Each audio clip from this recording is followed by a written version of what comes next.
Hi, Karen Beers here today with a project for Top Flight Stamps. We're going to be using a bunch of fun products, and I'll go over them in a little bit.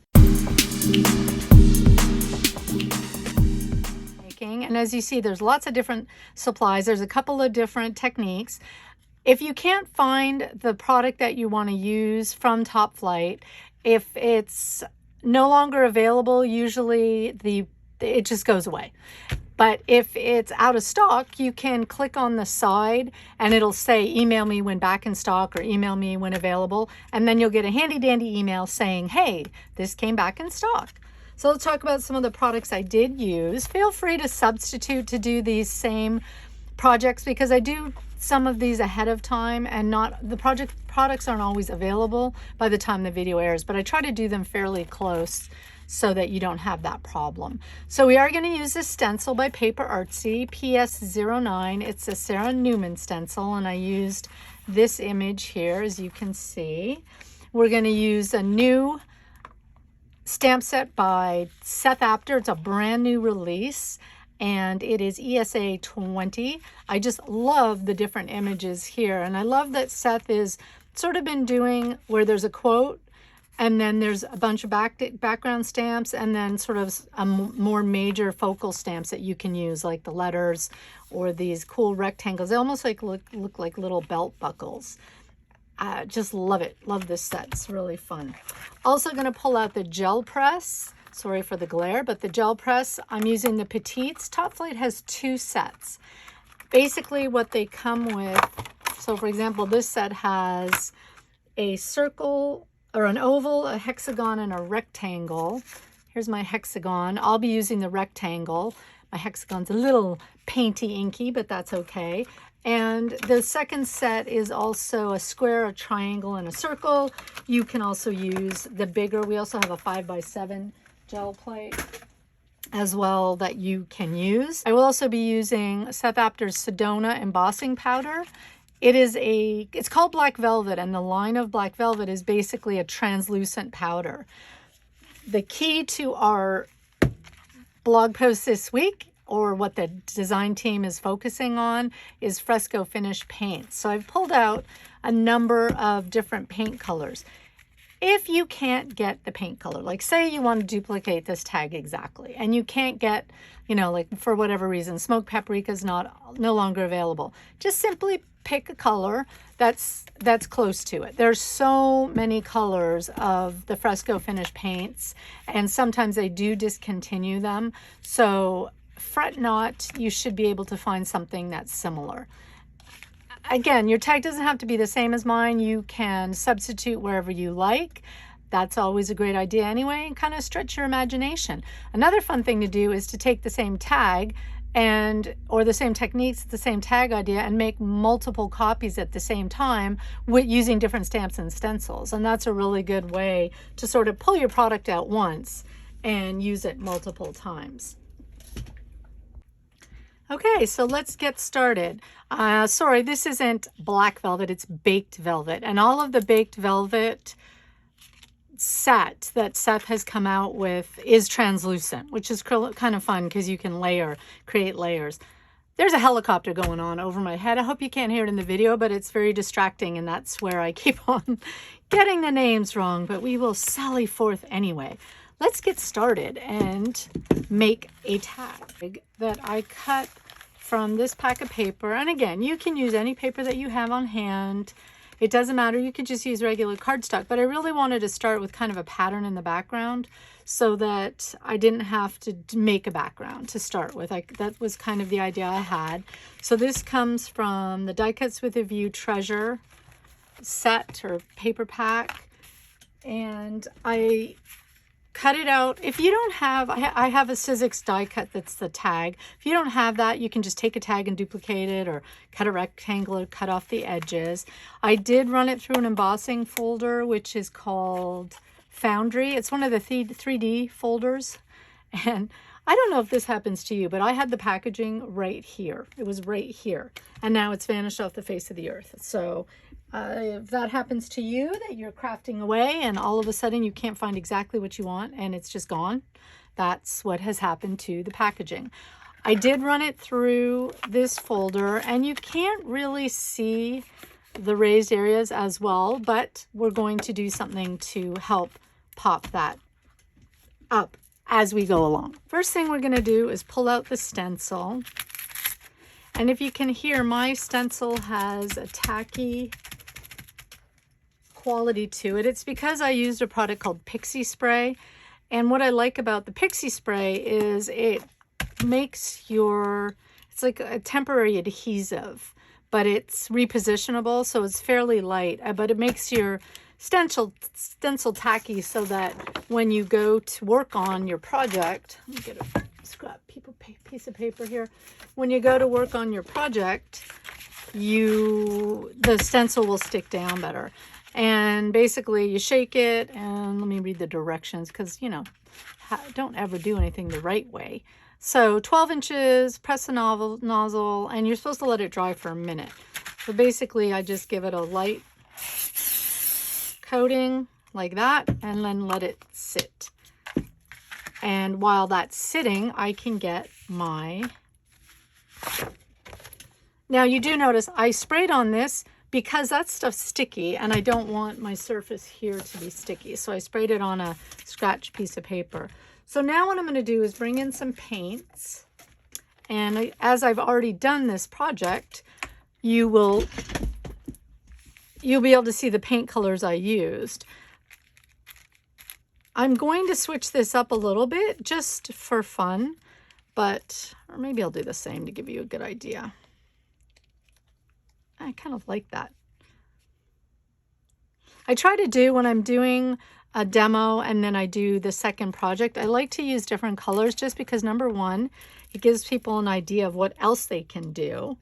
And number two, it introduces another product or color or, stuff like that. So I think that's what I'll do. I'm going to pick a second set, so we'll end up with 2 different tags.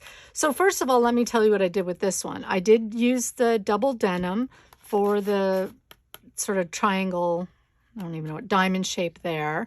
And I did use some of the steel gray. So it's sort of diamond. It has the double denim up here, and then it goes down into steel gray, and then a little bit of the double diamond. I don't know if you can see that as well. And that was it. I just did a layer of that. The Find Your Fire I did in cherry red.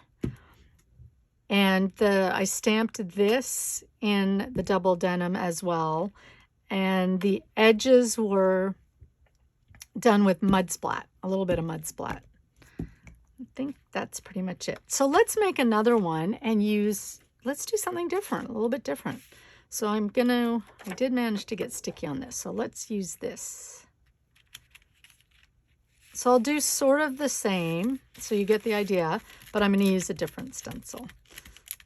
So I'm going to adhere this down. Now where this, and this isn't as sticky because I did do, like you can see, this is sticking nicely. That's okay. I like using the pixie dust or pixie spray because it does helps keep the stencil from bouncing.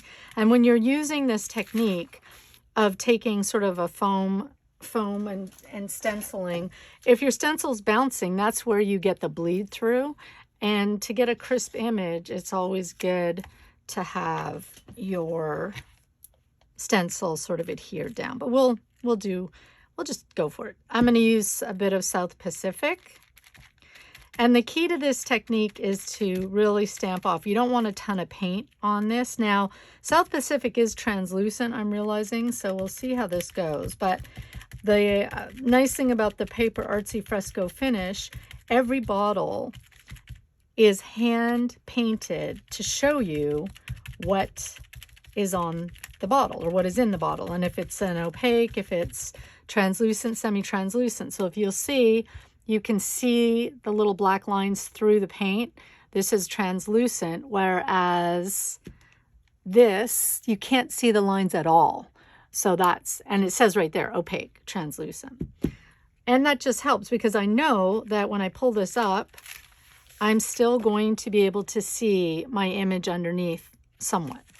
I think for this one, I'm also going to go this way just for fun. And maybe what I'll do is I'll come back in. That double denim would look nice with that Whoops, too much. Double denim would look nice with this South Pacific. I like using these little makeup foamies for this technique. Number one, you just sort of trim them off so you're not using, there's not a lot of waste going on. And it's very easy to control how much paint you have on there. It's always good to start with less paint, and because I can always build up. So for example, if I don't have a lot of color coming through, I know that I can add more paint sort of the second time around, but that will help me to have more of a crisp image. And you can hear how that stencil sort of slapping. That's when you also get a little bit of a blur, but that turned out pretty good. So like that. Just to give you an idea of just a few of the colors that PaperArtsy has, look at that. And they had this great idea at Creativation. I saw they took all of their lids and they covered them. So I'm still working on doing that. But it just makes it so easy to pull the color that you want from your handy dandy container. I know that we like organization. We like being able to see how things are organized. So there we go. Now I've got my stenciled image and I'm going to go on to my next step. The next thing I'm going to use is another Seth Apter. It's ESA 13. And I think what I'm going to do is I'm just going to substitute the Find Your Fire for the word journey. That looks like that would kind of be fun. And so what I did for this was I brought out my little gel press. One of the fun things about paint is it really does give you an additional palette to be able to just have a complete arsenal of colors. Okay, I zoomed out a little bit. I realized we were in a little close. So what I'm going to do is I'm going to take my gel press. When you get the gel plates, they come like this on two plastic pieces of acetate basically, and I'm just going to, because I'm using it as a paint palette,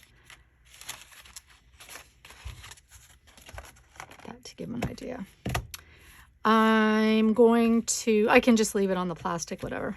Sometimes it's nice to put it on a you put it down on a craft mat, and then that way the gel press adheres if you're pulling paper, but I'm using it in kind of a different way, so I don't really need to do that. Let's see if this is big enough. This is going to be big enough. This is the paper that I used, and I want to show you, for example, it took me 4 tries to get a really good print that I liked. Don't be concerned if it takes you a couple of tries. Like for me, I emboss all the time, but it's winter, it's drier, my paint dried quicker. I had to kind of get in the swing of being able to move quickly enough to get a really good image. And you can see that like I was missing the first the important keyword letters. This one has a lot less embossing, and this one virtually none at all. So the idea being that we're using paint to adhere the embossing powder, but it might just take a couple of tries to get the right result, kind of thing. Now I do realize the thing that was nice about the Find Your Fire is it fit perfectly on here. So I'm going to have to get a bigger gel plate. So I'll be right back. Okay, once again with feeling. This is how your plate comes. Just going to pull mine out. Mine's a bit discolored, but that's because I use all kinds of products on here. I use inks and sprays and all of the above. All right, so let's see. What color do we want? Got a little bit of blue going on, maybe an opposing color or something bright that can help pop that out. How about this one? That would be fun. Byzantine. And so what I'm going to do is I'm going to get all my products ready to go. Now again, this is going to add, this would probably make mud. So let's pick another color because of the orange. Well, let's try it out. I'll do a test first. How's that?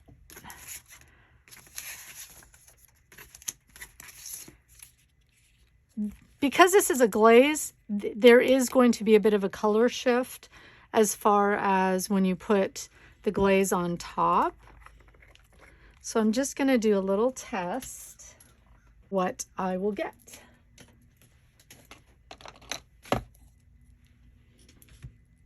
Okay, so I'm going to use this little circle as my test. So I do want to have everything at the ready, and I also want to heat my heat gun up for a few seconds.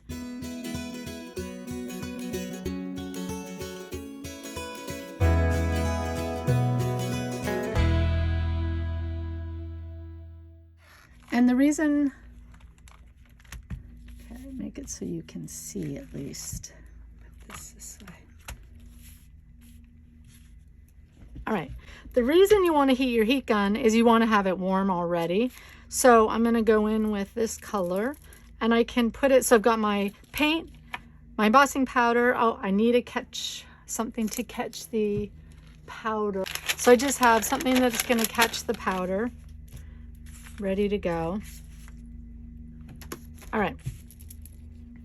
What I'm going to do is put a little bit, and especially I have a very small surface, so I'm going to just put a tiny bit of the paint. I'm going to take a brayer, I'm going to brayer it, and then I'm going to quickly stamp into this, stamp onto that, and then add my powder and go.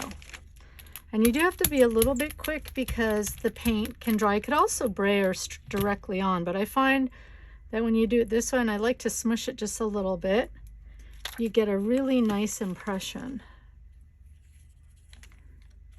Ooh, this is neat. So it did get on some of the, didn't get all the way. Okay, heat gun. So here's a fun idea for you, is to make a swatch. As you're doing this, just pull out a bunch of colors and paints and glazes and play around and make a swatch so you have a handy dandy chart. So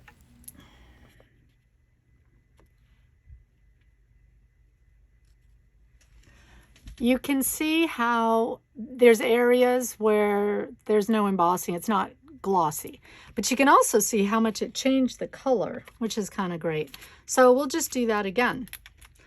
Another thing I want to try, well, I think I just need a little more paint.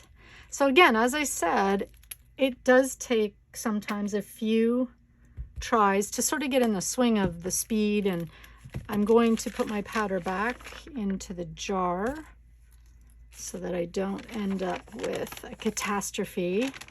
Not that I've ever done that before, she says, haha. Okay, so I've got my stamp, got my ink, spread that. Okay, ready? Smoosh, stamp, ooh, go. Oh yeah, that's better. And you notice how I didn't really tap it, or because I really want to keep that powder from coming off. So you can see here, I'm just heating from underneath. That also helps the powder from blowing around, and I'm getting that nice glossy look. You know you're finished when there's no grit, there's no sand. It's just all glossy image. So you can see the difference. I have a lot more on this one. I still have some areas that are not there, but that's okay too. And I can just keep going until I get an impression that I really like. So sadly, I focused in and forgot to zoom out. So I will work on getting better at that, but you've already seen the process. Oh, there we go.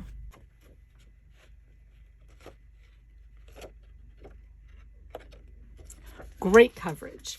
And that was, isn't that funny? That was number 4 as well. So apparently 4 is my lucky number. I realized the whole point of that was to see how that color looks. So let's see if that's a color I'd like to use on there. Kind of like something brighter, I think, maybe. Maybe if we do a yellow instead. You really see how that orange does change the color of the... So let's clean this off, kind of pop and be bright. Although that's a lot brighter than, I don't don't know, I actually do kind of like it. I'm going to use another piece of scrapbook paper. It's from the same packet. So I have jumped around a bit. I cut out video that you really don't need to see to make this video smaller, but as a result, it's a bit choppy. Here I am just working on my title, figuring out what paper to use. That looks better. Clean off my stamp and I'll be back. Let's talk for a second about how I can clean off this gel press. One of my favorite techniques is you put wet on top. So say I'll take a white. This is Snowflake.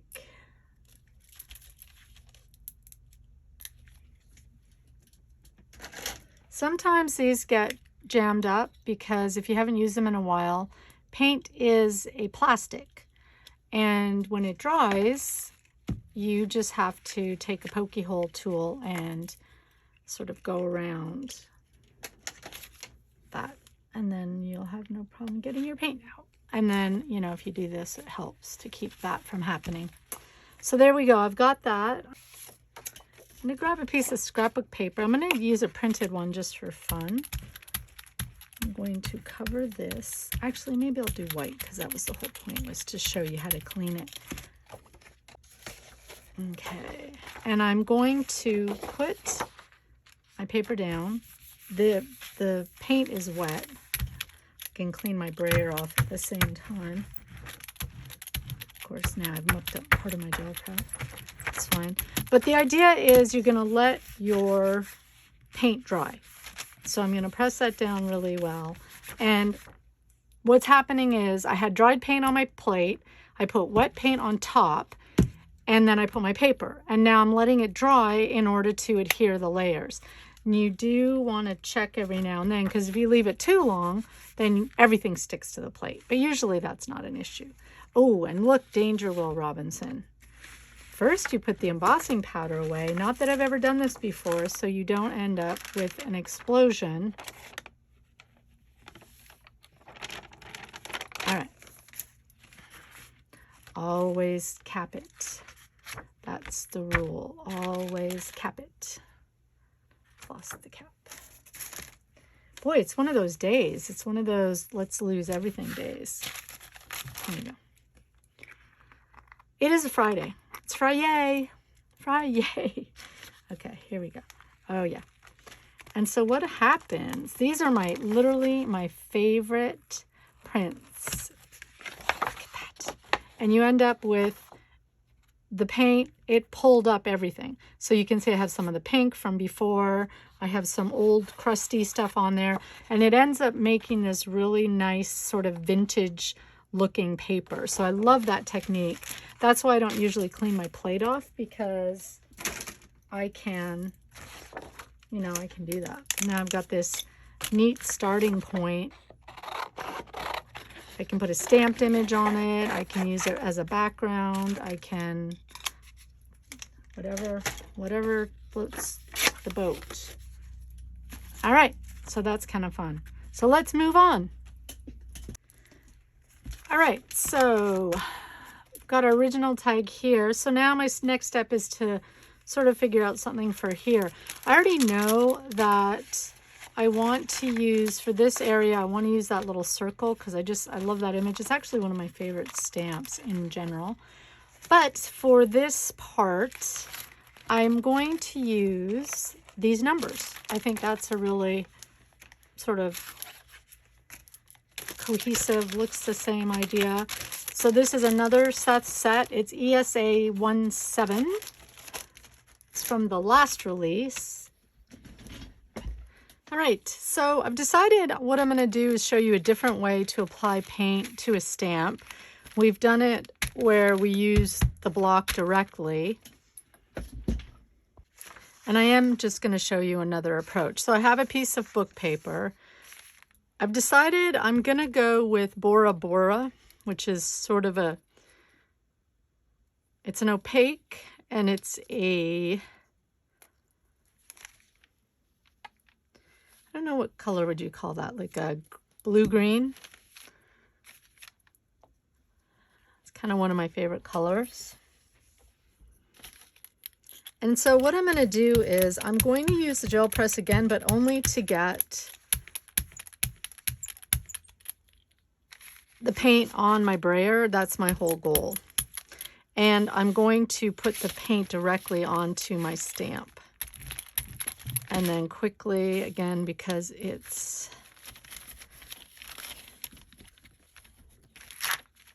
so there we go.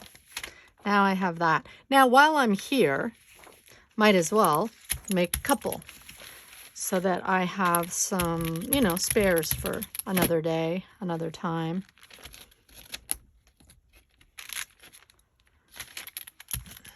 Just gives me some stuff to work with. The other thing I like to do sometimes is to bring out my journal. I tend to journal, my journal book, nice and chunky and luscious. I like working ahead a little bit by decorating the pages. It saves time and gives me a starting point.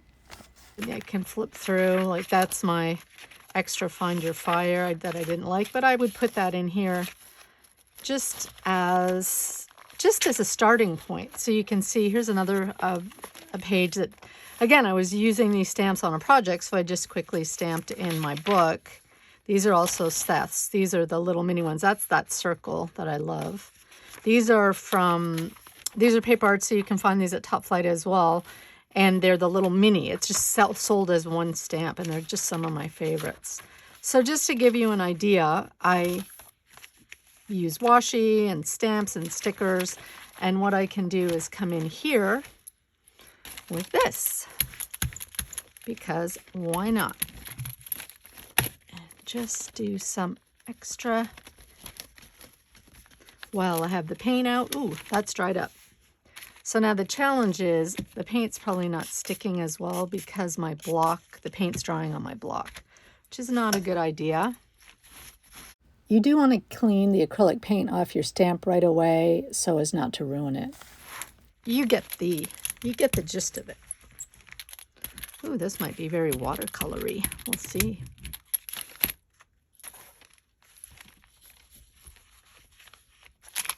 That's fun. Then I can come in and just put this in a couple of spaces.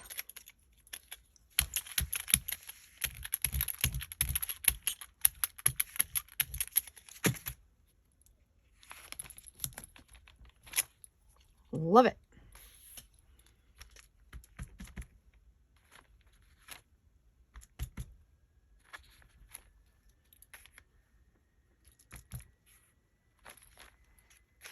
Okay. It's a good start. All right, I'm going to wash this up and I'll be back. Okay, I have my mounted little piece of cardstock, and now I'm going to take roasted coffee and I'm just going to distress the edges so it gives it a little more oomph. And I might come in a bit because that's a little bright for me on that example. And now we have our little bar, and let's get our quote going.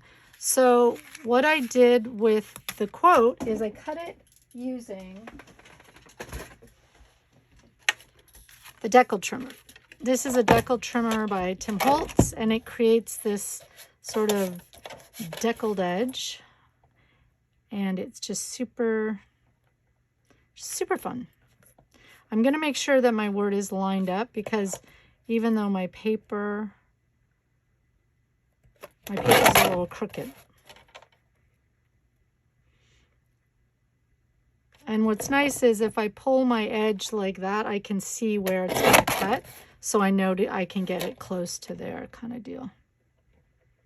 And again, trying to make a square, trying to make it straight, which is never easy, especially when the edge is crooked, but get it as close as we can. Lined up. Make sure I don't cut that off. A little bit further over. There we go. And I do like the idea of kind of cropping it a little bit more just to give it that fun. And I could cut, ooh, I want to cut that. No, I think that would be too much. I'm going to trim this part a little bit though. I'm being fussy today. Normally I'm not this fussy when I art. Maybe because it's for a video. Maybe that's why. Okay. And then, again, I can edge that. I use paint to edge it, which should be fun. Maybe I'll use this.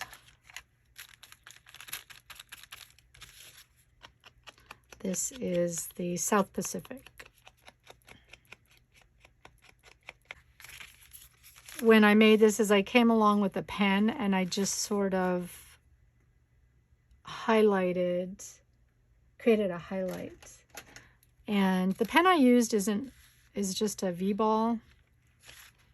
One of the challenges is it doesn't, okay, it's dried. It's because this is going on the plastic of the embossing, it wipes off. But now that I think about it, I just got a Sharpie. What did I do with that? Here, let me use this. Let me try this pen. Cute little pencil case that my daughter gave me this for my birthday a while back. So I do have the Sharpie pen. Let me see if that works better because it is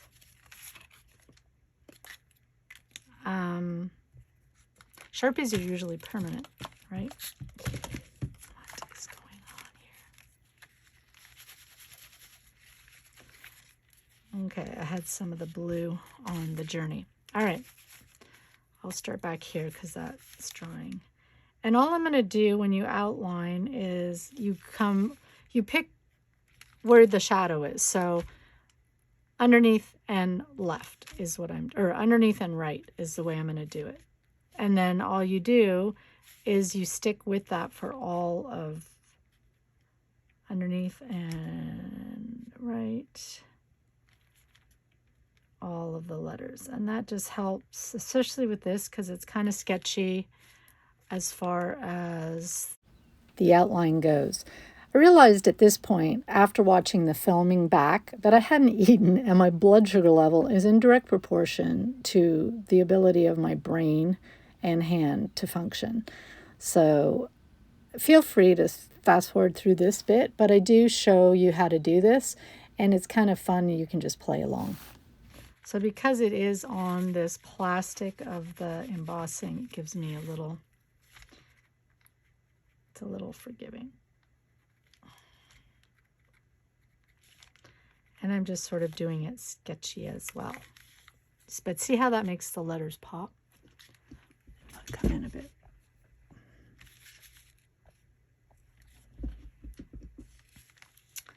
And again, so underneath and to the right.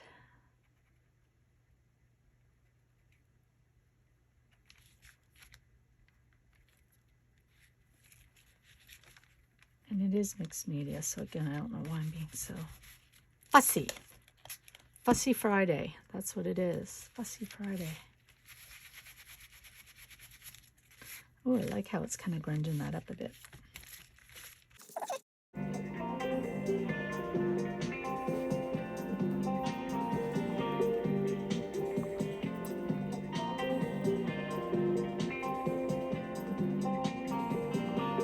There.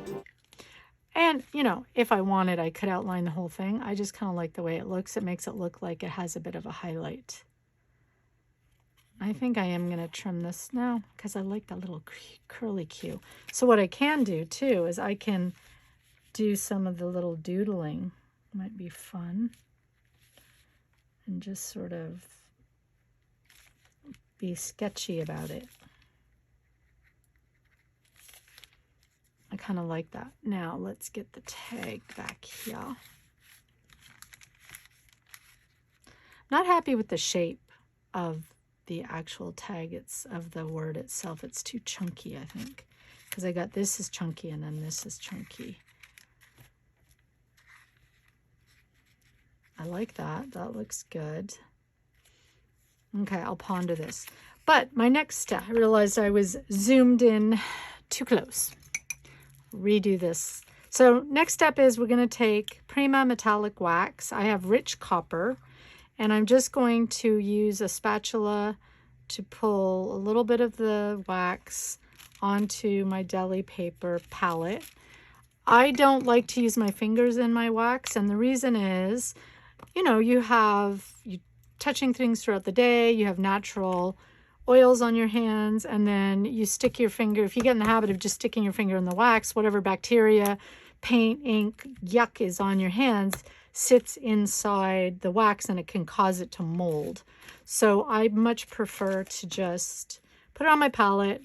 I like taking a hard piece of foam, and I started already, but basically what I do is I'm going to hit the high points of where that embossing is. And I'll give you the example of the other tag. You can see how it really just adds a little something, just a little touch in the background of sort of where that zhuzhes it up a bit. Because the foam is hard and flat, it makes it easier to just pick up the embossed area. If I were to use, you know, the soft foam or my finger, then I end up sort of spreading it all around, and you can see how nice that is. That's my trick. Okay, how fun is that? So that just gives it that little extra something, that little metallic look to it. And then I am going to put my 1, 2, 3, 4, 5 down there. I'm just going to adhere that and figure this piece out. I do want to stamp my circle. Let me get that circled out. Just going to put that right here. I might do a couple of them actually, and I am going to use this roasted coffee.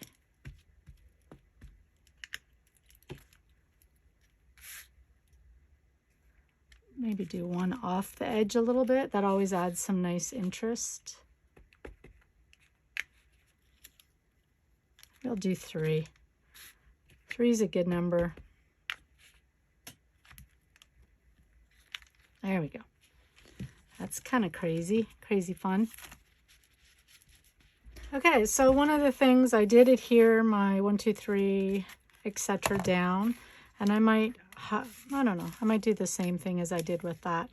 But one of the tricks I like, I'm always frustrated when you find a cool placement for your string, and then you go to put it down and it moves around. And so what I did was I found the placement for my string, and then I just took my scissors and I made a little clip where the string lay. And so then I can come back and follow the same pattern.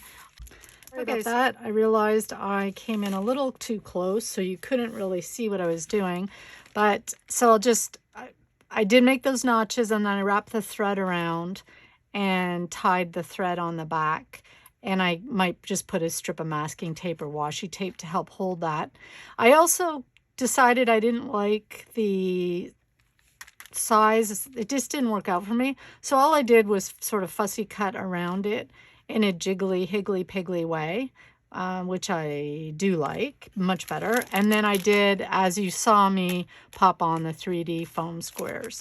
So I'm just going to put this in. I realize I do have to get better at the whole, once you come in focused, you need to come back out. But, you know, again, I'm learning as I go. So I will just keep going from here. Use these foam squares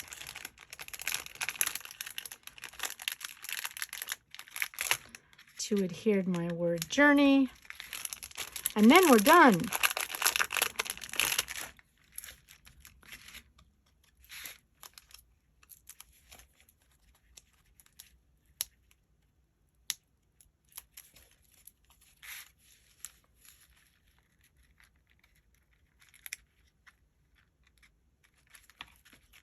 Okay, a bit of a thread through there, or a ribbon. The only other thing I might think of doing, we'll see if I do. I wouldn't mind adding some metal, like some brads. So I might do that. Maybe, we'll see. You'll see in the picture. So below I'll have a link to my blog and a link to the Top Flight blog, where you can see pictures of all the products I used, as well as the links. And yeah, I hope you enjoyed that. And I hope you get the chance to get inky. Have a great day.